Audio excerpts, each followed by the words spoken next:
Good morning बच्चों, आज आपको एक बार फिर से स्वागत है। क्लास 6 to 10 मैथ सब्जेक्ट के लिए आप सब्सक्राइब कर लीजिए अलौकिक एसडी पॉइंट और साथ ही साथ बेल आइकन भी प्रेस कर लीजिए ताकि आपको टाइम टू टाइम नोटिफिकेशन पहुंचता रहे। बच्चों, हम लोग पढ़े थे क्लास 10th में चैप्टर 9 ऊंचाई और दूरी। ऊंचाई और दूरी में से हम लोग एक्सरसाइज 9.1 में से क्वेश्चन नंबर 14 तक पढ़ चुके थे और आज हम लोग को जो पढ़ना है वो क्वेश्चन नंबर 15 पढ़ना है। तो आइए हम लोग क्वेश्चन नंबर 15 को देखते हैं कि क्या लिखा हुआ है ना। लेकिन उससे पहले आप अगर क्वेश्चन नंबर 14 तक नहीं देखे हैं तो डिस्क्रिप्शन में लिंक दिया हुआ, आप जाकर सर्च कीजिए, आपको सारा वीडियोज वहाँ पर मिल जाएगा, या तो प्लेलिस्ट में भी जाकर के आप सारा वीडियोज को वहाँ पर देख सकते हैं। तो ये देखते हैं कि क्वेश्चन नंबर 15 में क्या कह रहा है। क्वेश्चन नंबर 15 में कह रहा है कि एक सीधा राजमार्ग एक मीनार के पाद तक जाता है। मीनार के शिखर पर खड़ा एक आदमी एक कार को 30 डिग्री के अवनमन कोण पर देखता है जो मीनार के पाद की ओर एक समान चाल से है ना जाता है। कहता है कि 6 सेकंड बाद कार का अवनमन कोण 60 डिग्री हो गया। इस बिंदु से मीनार के पाद तक पहुंचने में कार द्वारा लिया गया समय ज्ञात कीजिए। बच्चों, क्वेश्चन में इतना मजेदार है कि आप अगर लाइन बाय लाइन समझने की कोशिश कीजिएगा तो लगेगा आपका माइंड में ही सारा सॉल्यूशन आ चुका है ना। देखिए क्वेश्चन में समझा रहा हूँ क्लियर करके। सबसे पहले कह रहा है कि एक सीधा राजमार्ग, मतलब जो आप हाईवे रोड देखते हैं, मेन रोड देखते हैं, वो कह रहा है कि एक मीनार के पाद तक जाता है। अब उस पर कोई व्यक्ति खड़ा है, वहां से व्यक्ति ने कार को देख रहा है। जिस समय कार को आते हुए देखा फर्स्ट बार, उस समय वो 30 डिग्री का कोण बना रहा है। अब कार जो है वो आगे बढ़ गया, थोड़ा मीनार की ओर जाने लगा है ना, और एक समान गति से जा रहा है। तो 6 सेकंड बाद जब कार को देखता है वो, तो वहां पर 60 डिग्री का कोण बनाने लगता है। अब कहता है कि जहां जिस बिंदु पर 60 डिग्री का कोण बना रहा है वहां से लेकर के मीनार के पाद बिंदु तक की दूरी कितना समय में वो तय किया, वो आपको निकालना है। बच्चों, वो तो आपको निकालना है, लेकिन इसमें एक चीज़ और नहीं दिया, आप ध्यान दीजिएगा, आपको मीनार की ऊंचाई नहीं दिया गया है। तो आइए हम लोग क्वेश्चन को फिगर के द्वारा समझने की कोशिश करते हैं। देखिए सबसे पहले कह रहा है यहाँ पर एक कार है। अब एक कार जो है वो एक मीनार तक जाता है ना। ये सपोज हम लोग एक मीनार मान लिए, कार यहाँ है, ये कार यहाँ से फर्स्ट बार 30 डिग्री का कोण बना रहा है। अब कह रहा है कि ये 6 सेकेंड बाद कार जो है वो यहाँ पर सपोज आ गया, तो यहाँ से कितना डिग्री का बनाएगा, वो 60 डिग्री का कोण बनाएगा। ये आपका क्वेश्चन कह रहा है। बच्चों, ये आपका यहाँ तक हो गया। अब हम लोग इसका कुछ नामकरण कर लेते हैं, उसके बाद हम लोग को क्लियर होगा, है ना। नामकरण जैसे कर लिए, ये यहाँ पर देते हैं BCD, ये हम लोग यहाँ पर इसका नाम दे दिए। बच्चों, अब देखिए इसमें आपको क्या क्या दिया हुआ है, क्या क्या आपको मानना है, क्या क्या आपको लेना है, बनाना है। तो इसमें देखिए आपको निकालना क्या है, कार जहाँ 60 डिग्री से चलना शुरू किया और मीनार के पाद बिंदु तक तो उसने कितना समय लिया, आपको यही निकालना है ना। तो आप क्या कीजिएगा, आप यहाँ पर कुछ मान लीजिए, x मान लीजिए, और मीनार की ऊंचाई आपको नहीं दिया है तो आप वहाँ पर y मान सकते हैं। ये हो गया आपका, है ना। अब यहाँ पर 6 सेकेंड और ये आपको x और y आपको निकालना है। तो आइए हम लोग यहाँ सबसे पहले लिखते हैं कि क्वेश्चन में क्या दिया हुआ है। यहाँ पर लिखेंगे सॉल्यूशन में, आपको देखिए क्वेश्चन में हम लोग क्या माने हैं, DC यानी कि x मान लिए हैं, और ऊंचाई हम लोग माने हैं BC को मान लिया, y माने। अब आपका दिया क्या है, आपको दिया है यहाँ पर ये D = 6 सेकेंड, आपको टाइम में दिया हुआ है ना। अब हम लोग इस ट्रायंगल को ले सकते हैं, यानी कि ट्रायंगल जैसे हो गया आपका ABC या तो DBC। आप दोनों में से कोई भी ट्रायंगल को ले सकते हैं, आपके दिमाग में जो भी आसान तरीके से बन जाए वो आप पहले ले सकते हैं, कोई दिक्कत नहीं। मैं ले रहा हूँ DBC, है ना, पहले है तो इसको मैं ले रहा हूँ। यहाँ पर लिखेंगे, यहाँ पर ट्रायंगल DBC में देखिएगा, DBC में से आपको क्या क्या दिया हुआ है, x/y दिया हुआ है, और यहाँ पर देखिए ये आपका 60 डिग्री दिया हुआ। अब हम लोग ये जब ट्रायंगल यहाँ बनाता है मीनार कोई, तो 90 डिग्री हो जाता है, मतलब वो पाइथागोरस थ्योरम में आ गया। अब पाइथागोरस थ्योरम में PBH का बहुत बड़ा फैक्टर होता है। अब यहाँ पर P बना रहा है, मतलब ये ऊंचाई को P परपेंडिकुलर बोलते हैं, ये इसको बेस बोलते हैं ना।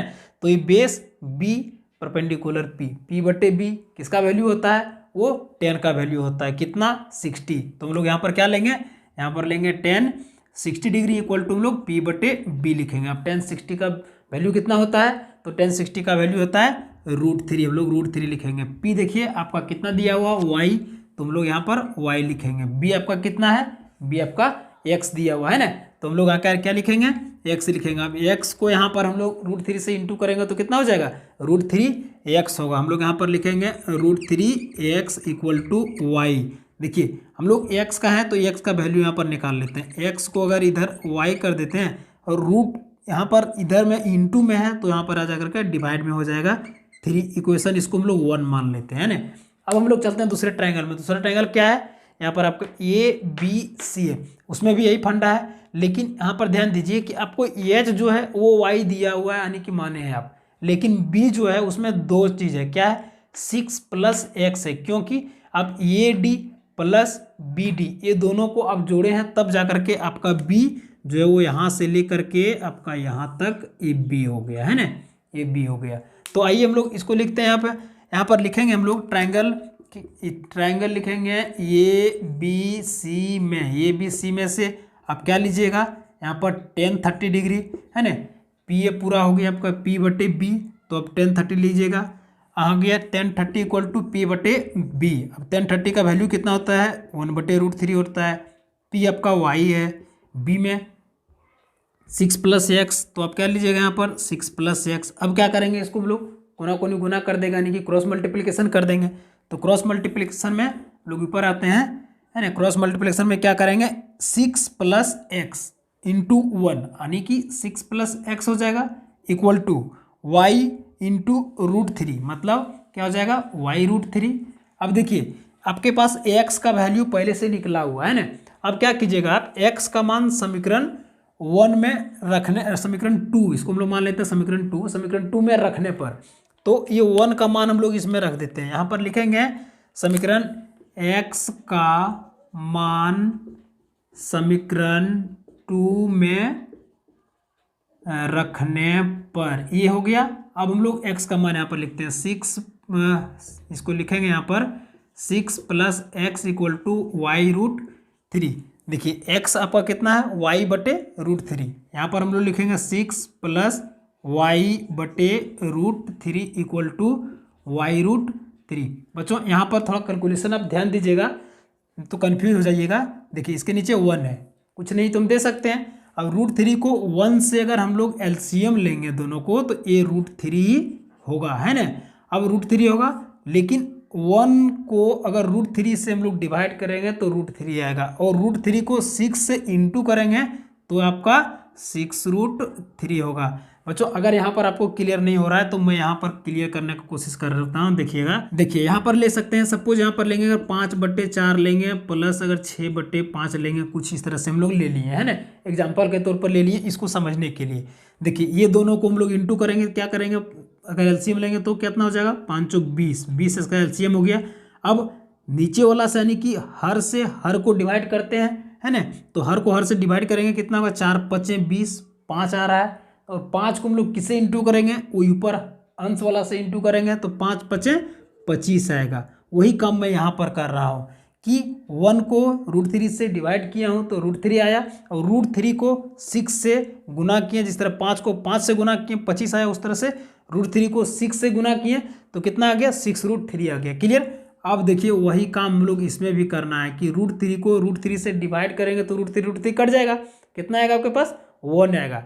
अब 1 को हम लोग y से अगर गुना करेंगे तो कितना आएगा, ये y होगा, मतलब ये आपको समझ में आ गया होगा। अब हम लोग जो है यहाँ पर में लिखा हुआ y√3 ये लिख देते हैं। देखिए अब आपका √3 जो है वो उधर चला जाएगा, क्यों चला जाएगा, कुछ नहीं, तो इसके नीचे आप 1 दे सकते हैं। हम यहाँ पर क्या लिखेंगे, 6√3 + y इक्वल टू, यहाँ पर लिखेंगे y√3 इंटू ये वाला √3 उधर चला जाएगा, ये कोना कोनी गुना होगा तो √3 उधर चला गया, ये क्लियर। अब यहाँ पर क्या लिखेंगे, 6√3 + y इक्वल टू, अगर √3 को √3 से अगर हम लोग गुना करेंगे, मल्टीप्लाई करेंगे तो कितना हो जाएगा, वो 3 होता है ना, तो हम लोग यहाँ पर क्या लिखेंगे, 3y लिख देंगे। क्लियर। अब देखिए आपके पास y इधर भी है और इधर भी y है, तो आप क्या कीजिएगा, ये y को उधर ले जाइएगा, यहाँ पर लिखेंगे 6√3 = 3y - y। यहाँ तक आपको क्लियर हो गया होगा है ना। अब देखिए 3y में से y को घटा देंगे तो यहाँ पर लिखेंगे 6√3 2y, मतलब ये y जो है अब क्या हो जाएगा, इधर आकर के डिवाइड में हो जाएगा, यानी कि ये काटेंगे 2 3 जा, मतलब आपको कितना आया, y = यहाँ पर आया 3√3।